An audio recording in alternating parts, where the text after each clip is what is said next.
Hi, this is Shu with a review of the Reebok DMX Series 300. Interestingly, I couldn't find any review of this shoe in Korean or English anywhere online, so I thought I'd do one anyway. It's not a great shoe. I can't really say great things about this because when you hear the word DMX, immediately the standard bearer is the Cloud Ride for me.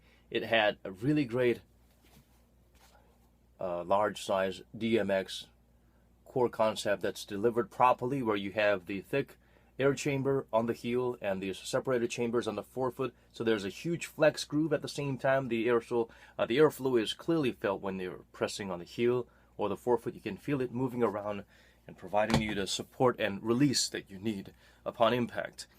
For this one, however, DMX has been used differently. DMX, when you hear DMX, you will hear DMX, and then you'll have the small word that says DMX foam, which is just foam material with some different level of density. So I don't think you should call that DMX, but Reebok decided to do that anyway and tarnish the good name of the DMX air chamber system that they have. Too bad for them. They even had a DMX stim pack or some different names for that, where they've actually had an insole with a DMX concept in it, but that doesn't really work. It's not Zoom air. You actually have some tiny little air chamber that's letting the air circulate back and forth. Doesn't really work. You just feel flat. For this, they use a regular EVA midsole that's not in any way comfortable. It's just plain old EVA foam.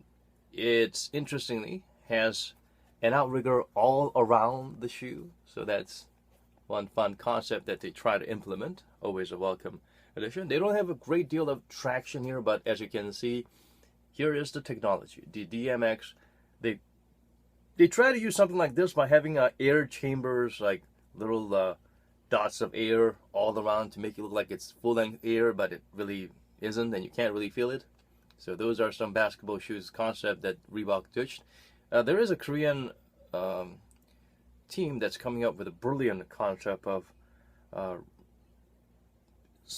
twisting, putting the right spin into what Nike tried in terms of tune air and failed.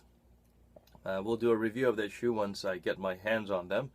That's a very amazing concept. But anyway, coming back to this lazy DMX concept, there is no connection between the forefoot and the heel, so there is no airflow system here.